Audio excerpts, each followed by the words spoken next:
একটা নির্বাচন গড়ে দিল পার্থক্য, দুই নেতার রাজনৈতিক ভবিষ্যতের পার্থক্য। অভিষেক বন্দ্যোপাধ্যায় এবং শুভেন্দু অধিকারী। নিজের গড় রক্ষা ছাড়া সব আশায় জল ঢাললেন শুভেন্দু। আর অন্যদিকে 19-এর বিপর্যয় কাটিয়ে 24-এ রাজ্যের তৃণমূলকে আরো দৃঢ়ভাবে প্রতিষ্ঠিত করতে সাহায্য করলেন অভিষেক বন্দ্যোপাধ্যায়। নিজের রাজনৈতিক ভবিষ্যৎ করলেন মজবুত।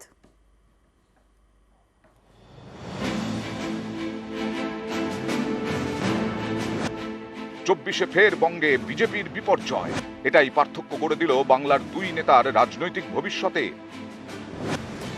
একজন বিরোধী দলনেতা শুভেন্দু অধিকারী আর একজন অভিষেক বন্দ্যোপাধ্যায়, তৃণমূলের সর্বভারতীয় সাধারণ সম্পাদক। তৃণমূল মানেই মমতা বন্দ্যোপাধ্যায়, তাঁর সেনাপতি অভিষেক। অভিষেক অনেক করেছে। Abhishek also played a very important role. 21-এর বিধানসভা ভোটের সময় থেকে দলের গুরু দায়িত্ব অভিষেকের কাঁধে। 21-এ বিধানসভা ভোটের পর 22-এ রাজ্যে পুরসভা ভোট, তারপরের বছর পঞ্চায়েত ভোট। একের পর এক ভোট বৈতরণী পার করেছেন সেনাপতি অভিষেক বন্দ্যোপাধ্যায়। বারবার বুঝিয়ে দিয়েছেন তিনি লড়াইয়ে তৈরি। 23-এর পঞ্চায়েত ভোটের আগে রাজ্য জুড়ে করেছেন নবজোয়ার যাত্রা, এতে তিনি ঝড় তোলেন। অভিষেক বোঝানোর চেষ্টা করেন ভোট লুট করে তিনি ভোটে জিততে চান না। একটাকে অভিষেকের নাম্বারটা আমি দিয়ে যাচ্ছি। সিপিএম এর হাড়মাদ, আর বিজেপির জল্লাদ, আর কংগ্রেসের উন্মাদ, এই তিনটাকেই বলে যাব যদি মনোনয়ন না করতে পারেন সরাসরি আমায় জানাবেন, আমি এসে মনোনয়ন করিয়ে দিয়ে যাব। 19-এর লোকসভা ভোটে ধাক্কা খায় তৃণমূল, 34 থেকে নেমে আসে 22-এ। সেই সময় অভিষেক বন্দ্যোপাধ্যায় তৃণমূলের যুব নেতা, ডায়মন্ড হারবারের সাংসদ।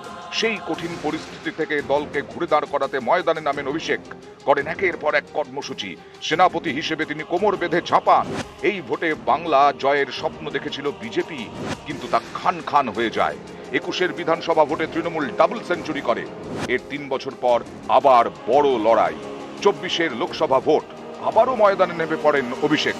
চরম গরম, তার মধ্যেই বাংলা চষে ফেলেন, কোথাও রোড শো, কোথাও সভা।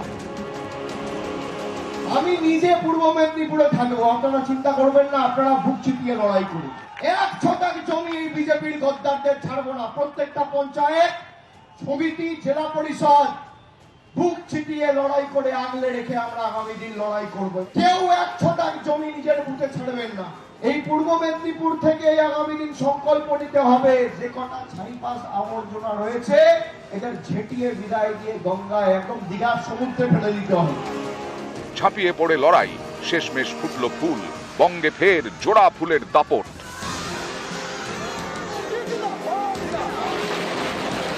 অভিষেক অনেক করেছে। Abhishek also played a very important role. একদিকে সাফল্য, আরেকদিকে বিপর্যয়। একদিকে অভিষেক, আরেকদিকে শুভেন্দু। 21-এর ভোটের আগে তৃণমূল ছেড়ে বিজেপিতে যোগ দেন শুভেন্দু অধিকারী। তারপর ভোটে জিতে বিরোধী দলনেতা হন। বিধানসভার ভেতরে হোক বা বাইরে তৃণমূলকে আক্রমণ করতে শুভেন্দু বরাবরই চাঁচা ছোলা। এবারেও প্রচারের সময় তার সুর সব সময় সপ্তমে।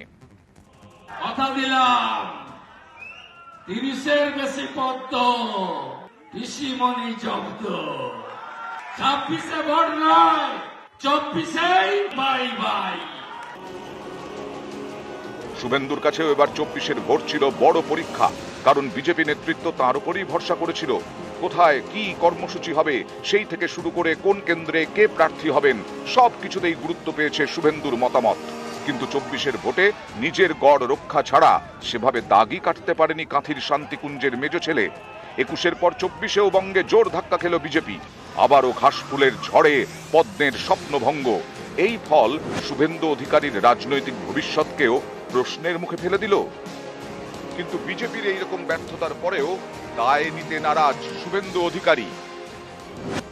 আমি নিজে 7ম দফার ভোট শেষ হওয়ার পরে বলেছিলাম যে আমরা তৃণমূল কংগ্রেসের থেকে বেশি আসন পাবো একটি হলেও।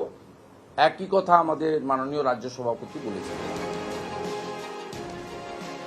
নিউজ 18 বাংলা।